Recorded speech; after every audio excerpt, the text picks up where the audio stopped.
So now we are going to discuss regarding the key components of the vulnerability management program.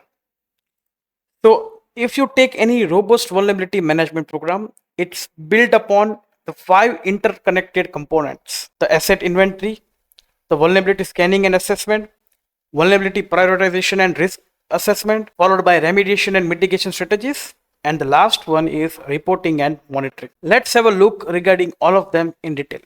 Now, first is asset inventory. This is a foundational step because we need to maintain an accurate and up-to-date inventory of all our IT assets, which can include hardware, software, network devices, on-premise device, and in the cloud also. The process goes beyond a simple list, like it involves tracking the asset configuration, ownership, and criticality to the business. The main reason is we cannot protect what you don't know what you have. So making a comprehensive and continuously updated asset inventory is very essential for successful vulnerability program.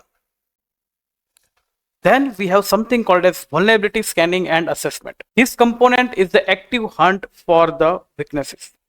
It involves using automated vulnerability scanners to identify the known vulnerabilities in the systems and applications. This can be done through both authenticated scans, like you need to log into the system to get more in-depth view, as well as unauthenticated scans, like viewing the system from an external perspective. In addition to the automated scans, manual testing and security assessment may be performed to uncover more complex or custom vulnerabilities that automated tools might have missed. So this was regarding some scanning and assessment. We do scan it regularly. Once the scanning is done, we move to the prioritization and risk assessment, because not all the vulnerabilities are created equal. This crucial step would help us to determine which vulnerabilities pose the greatest risk to the organization. How? This is typically done by the scoring system, like common vulnerability scoring systems, which considers factors like exploitability and potential impact. However, a critical risk assessment also factors in the business context, such as criticality of the affected asset, the likelihood of the exploitation based on the current threat intelligence. Also, the presence of compensating security controls towards the particular device. Once we have the priority and the setup for the risk assessment, we go towards our next step, that is remediation and mitigation strategies.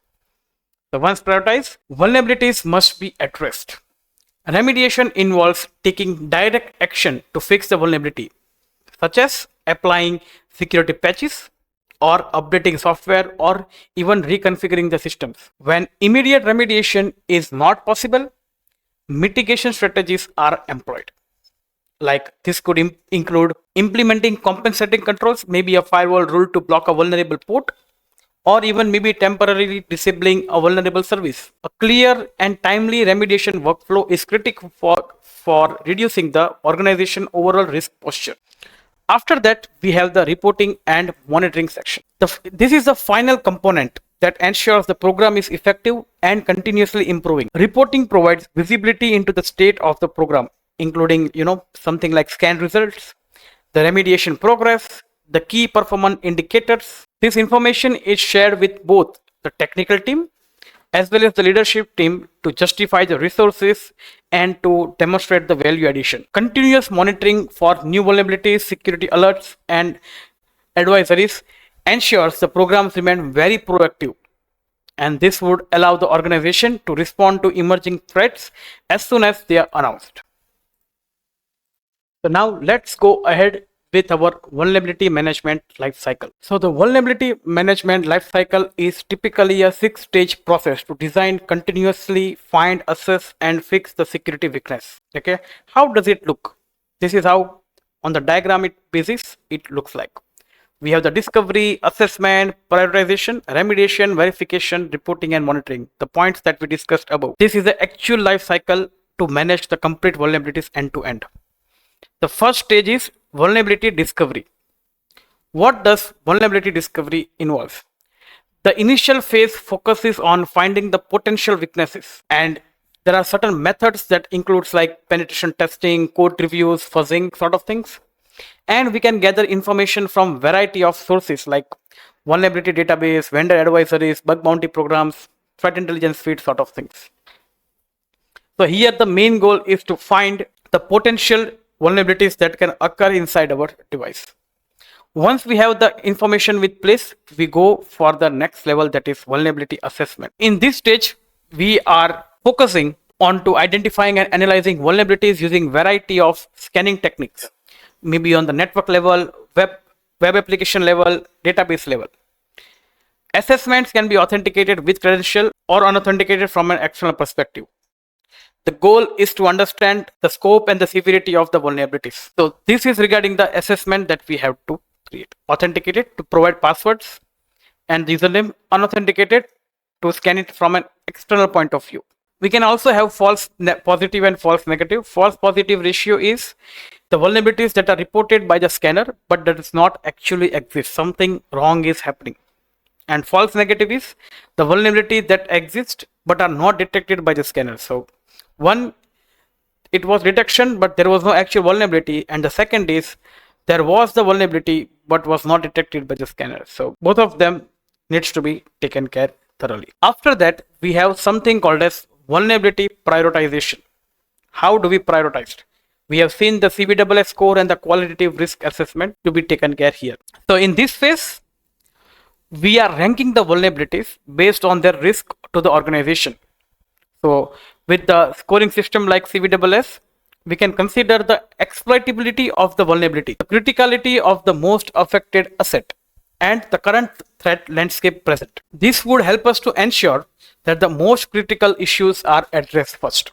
We then have something called as vulnerability remediations. In this phase, we are involving fixing the identifying the vulnerabilities, patching software, making configuration changes, or implementing workarounds, or compensating controls like a firewall to reduce the risk. It is crucial to test certain things. So there are some best practice to be followed. We should have a patch management policy regarding what is the time for the patch to be completed, how we are going to test the patch, sort of things. Do we have a patch management system, a software or not? Are we testing the patch before deployment? Are we monitoring the patch deployment while doing it, whether it was successful or having any issues? So this is considered here. And then we move towards the vulnerability verifications. Once the fix is applied, this stage confirms that the vulnerability has been successfully resolved. This is done how? By rescanning the affected systems to ensure the issue no longer appears. And it can be further validated with penetration testing to make sure security controls are functioning as intended to be. So rescanning, penetration testing, we do it up here. And we do a continuous verification. This is not a one-time activity, but an ongoing process. If you do continuous verification, it would help the organization to maintain a strong security posture. How? By promptly identifying and addressing new vulnerabilities that appear or after the remediation has been done. And then we move to the reporting and monitoring section. The final stage tracks the status of all the vulnerability management activities. Here we are generating the reports for different stakeholders, and key performance indicators are being tracked, such as time to remediate, remediation rate. This is used to measure the program's effectiveness. Ongoing monitoring for new threats ensure the process is continuous. So this would make us completely sort of things. Few KPIs that everyone should have in mind is time to remediate. This is the average time taken to remediate vulnerabilities after it is getting discovered. What are the number of unresolved vulnerabilities? The total number of open vulnerabilities in our scanning system. What is the remediation rate? The percentage of vulnerabilities that is closed within a specified time frame. And recurrence rate, the frequency at which previously remediated vulnerabilities reappear. See, these are some KPIs that has to be taken care and monitored for your program's effectiveness. We are going to see some more advanced vulnerability concepts in our next session. Thank you.